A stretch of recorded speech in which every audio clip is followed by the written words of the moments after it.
Liverpool versus everybody. How's everybody doing? International break. Not my favorite time, but what gives me more, I guess, of a positive feeling going into it, I guess, is that we're top of the league, 12 points. 12 out of 12. That's the max you could have gotten at this point. So we're sitting pretty. And I've said it before, and I'll continue to say it. City is one thing, but even beyond City, it's Liverpool just at another level, in my opinion. Apparently Laporte is going to be out for an indefinite amount of time. I don't know if it's the whole season like Leroy Sané situation, but he's out. There was somebody else that was out for them. I think that might be it. But I think we talk about the chances Liverpool give teams, and I said this before as well. I think on the Skype hangout with the other guys, is that it's frustrating to me that people look at it as Liverpool giving them chances. It's the Premier League. We're playing against top-notch players. Maybe not world-class players, but they're in the Premier League for a reason. And so when City concede goals, no one says they're giving up chances because it's City. No one says that. But as Liverpool, it's like because of our great defense last season, all of a sudden it's a need to complain or moan or have doubts. I think we're fine defensively. We're only going to get better. It's just a start. But yeah, I just think Liverpool are levels, man. Seriously, everything we've been through together, I've said it before, makes us that much special. But I really came to talk about EMRE Can. And if you watch this channel enough, you would know that EMRE Can was my favorite player when he was at Liverpool. I know some of you think, wow, EMRE Can? Yeah. Well, this is the same guy who my favorite all-time player at Liverpool is Emil Heskey. Sorry, I'm out of breath. Walked up a massive hill.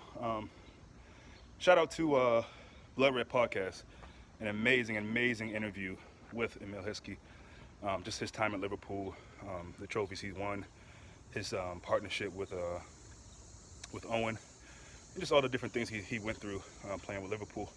But yeah, EMRE Can is my favorite player. I have T-shirts. Everyone knows, if you watch this channel, EMRE Can was my favorite player. And so while I was sad to see him leave, it was easier for me to depart from it because I'm thinking Klopp is building something really amazing here. As much as I love you, I don't understand why you want to be a part of that. You know what I mean? And so maybe hear some grumblings of Naby Keita coming in or Fabinho or who, I don't know, whatever. But he decided not to be a part of this situation, and the same thing for Coutinho. And look at both of their situation. Now, Coutinho, he jumped ship to Bayern, and, wish him well.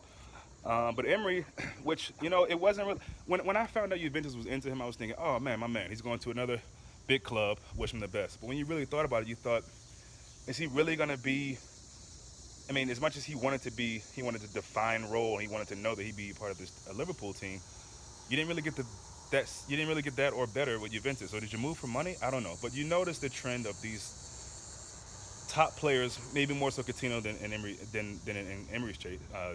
in Emery's case. I think worldwide, I think people who watch football would say Coutinho is closer to what you would call a world-class player than EMRE Can. Fair enough.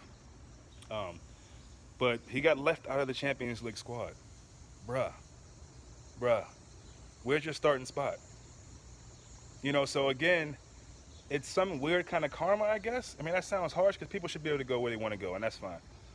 But I don't think it's a coincidence that these guys have left a great situation to go to other situations that they thought would be better. And what's happening? So, it's kind of beautiful. I hate to say it that, I'm sure both of those guys equally are looking back like, damn, Liverpool, I had it kind of good there. And to be honest, I think both of them leaving really enabled us to become better, really. So I don't really know if us keeping them would have been the best. I think it was, at the time, it was best for both worlds, best for both sides. Us as a club, Liverpool, and both of the players respectively. So, yeah, it is what it is. It is what it is, but that's something that I hope players who do consider leaving the team in the near future think, look, is it really that bad where I have it here at Liverpool? Is it? And the idea that you might not be starting every weekend really shouldn't make you feel like you need to leave. You want to be in a team where what you do in training, also what you do on the pitch, game on Saturdays and Sundays, in Champions League, whatever, that middle of the week. But what you do in training depends on you playing for the most part.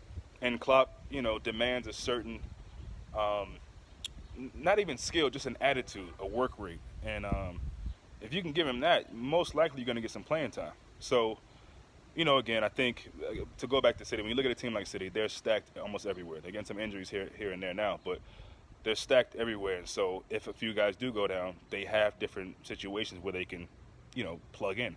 Now, he being Josep Guardiola, spent tons of money on fullbacks. I'm wondering if he feels like he should have spent that amount of money on center backs. Knowing that Vincent Kompany was leaving soon, knowing that Stones isn't really that dude, Otamendi isn't really that dude. Otamendi has a Dejan Lovren in him, if you will, as they said on the Blood Red podcast, I think, or was it the Anfield Rap, either one. But it's true. So, I'm just proud that we have the guys that we have, and maybe the guys that left kind of opened the passage for those guys to come in. So that's kind of how you have to look at it. But yeah, I can't say enough about Liverpool right now, man. You got to say at this point, and not only because we won the Champions League, but that doesn't hurt the situation or the comment I'm getting ready to say, or doesn't diminish the comment I'm getting ready to say. But Liverpool, to me, I used to say arguably, you have to say they're a top 2, top 3 team in the world right now. You have to. There's no way you can even argue that. They have to be. If not the top, I'll give you top 3. Okay, because you think City you got to put in there, even though they haven't done anything in the Champions League, and then have your pick. I guess Barcelona you can throw in there, or whoever. Anyone who's watching this would think could go in there. But really, when you think about every team in Europe, what team do you fear? Let me know in the comment section, because I don't fear any team. Now, I know there's some teams that can give us a good go, but in these two-legged affairs in the Champions League, who's fucking with Liverpool? Real talk. Please let me know, because maybe I'm just deluded. I don't know. But tell me who in the world you fear playing. I just don't see it, man. As a team, a full team, and what we can do in those two-legged affairs under Klopp, bro, I'm telling you, it's just I can't wait to even, because I'm assuming we get past the group, all due respect to those teams, but I can't wait to see who we face in those next rounds, and all the talk that comes out. It's amazing that Liverpool still aren't favorites after winning the Champions League. It's amazing, but then again, City probably should be. If they are, I don't even know if they are, but they should be. All the money they spend, all the players they have, the amazing coach they have. So that's me for now, man. Just want to touch base on a few things and get back to you guys another time. Hope you guys enjoy your international break. See ya.